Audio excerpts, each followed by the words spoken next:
C'est assez simple, hein. Moi, j'habite ici maintenant.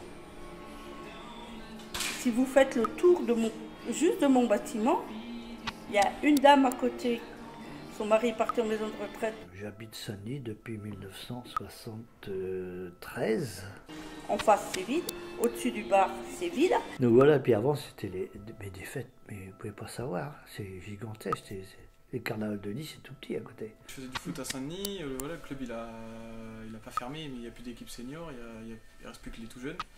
Donc ça m'a fait quelque chose de voir le club fermé. Juste en face, la maison, elle est à vendre. Monsieur va partir. Quand on est arrivé il y a 20 ans, il y avait plus de commerce il y a 20 ans que ce qu'il y a aujourd'hui. Au-dessus de la coiffeuse, c'est vide. Alors avant on avait 2 boulangeries, mais on en a plus qu'une. Dans le bourg, hein, on parle que du bourg, il y avait quand même beaucoup plus de choses qu'aujourd'hui, on va dire, hein, en termes de commerce. Hein.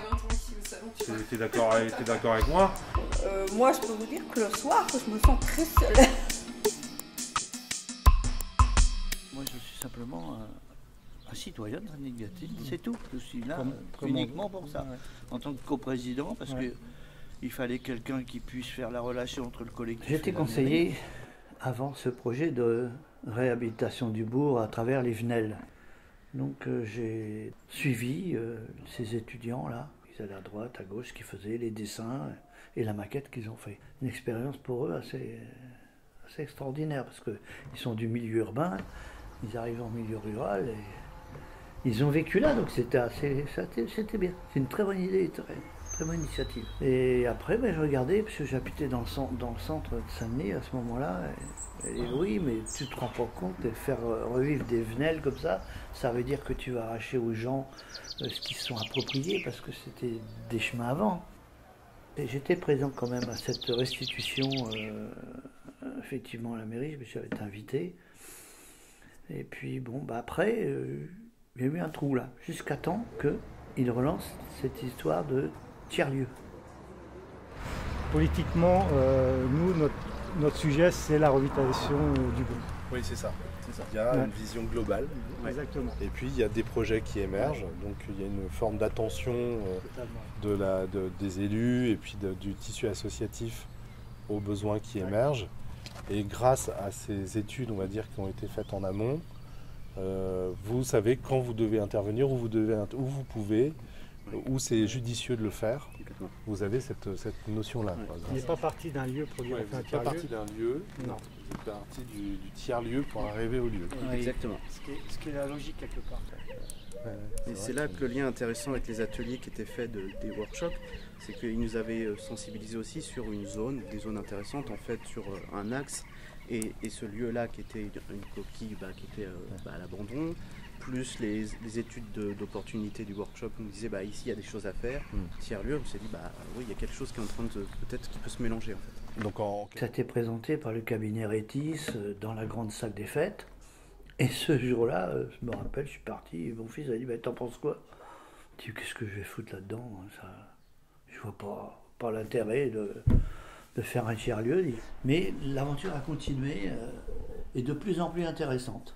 Au fur et à mesure des réunions qu'il y a eu, ça diminue en nombre, mais ça augmentait en qualité.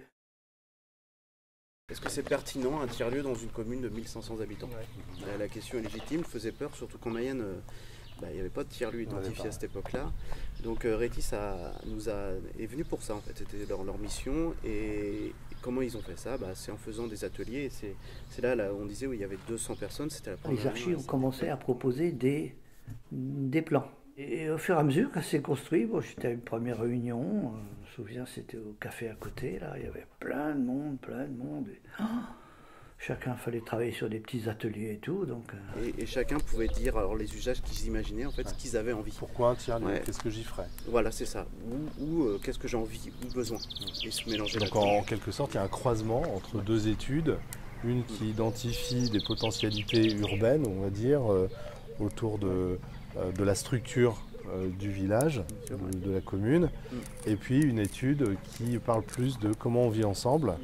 Et le croisement donc, de ces deux études a fait qu'il Il y a un lieu qui a été identifié donc, et qui est devenu ce tiers-lieu. Exactement. Et on a un avantage très important à l'heure actuelle, c'est qu'on dispose d'études sous le coude quelque part, et quand on va solliciter des financements publics, on apporte quand même de la matière. Nous, ce qu'on dit, c'est ayez des projets, une vision un peu globale, et à un moment donné, en fait, il y a des possibilités de subvention. On n'aurait pas les financements qu'on a à l'heure actuelle, on n'aurait pas porté le projet. C'est-à-dire qu'on arrive quand même à 80% de financement subventionné.